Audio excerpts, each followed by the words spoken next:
وظللنا عليكم الغمام وأنزلنا عليكم المن والسلوى كلوا من طيبات ما رزقناكم وما ظلمونا ولكن كانوا أنفسهم يظلمون وإذ قلنا ادخلوا هذه القرية فكلوا منها حيث شئتم رغدا وادخلوا الباب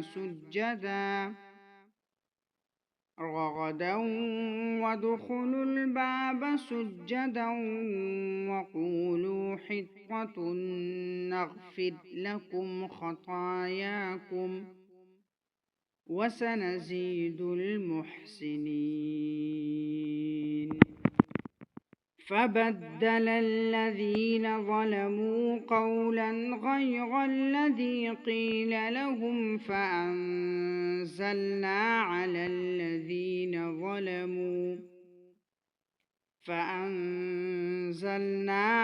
الذين ظلموا رجزا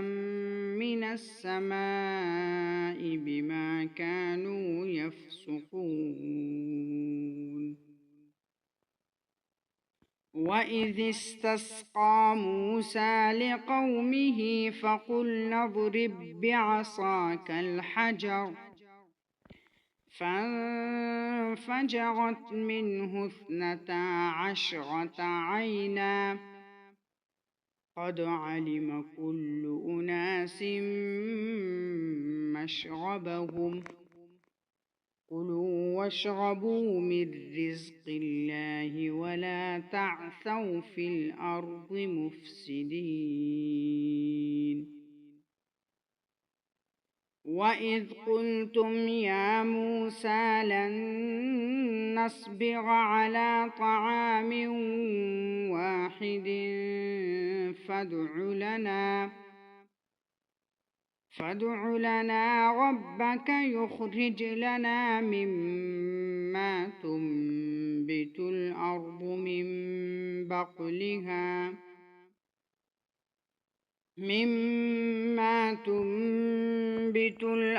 من بقلها وقثائها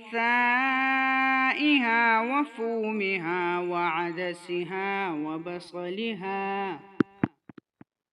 قال أتستبدلون الذي هو أدنى بالذي هو خير اهبطوا مصرا فإن لكم ما سألتم وضربت عليهم الذلة والمسكنة وباءوا بغضب من الله ذلك بأنهم كانوا يكفرون بآيات الله ويقتلون النبيين بغير الحق ذلك بما عصوا وكانوا يعتدون إن الذين آمنوا والذين هادوا والنصارى والصابئين من آمن بالله واليوم الآخر وعمل صالحا فلهم أجرهم عند ربهم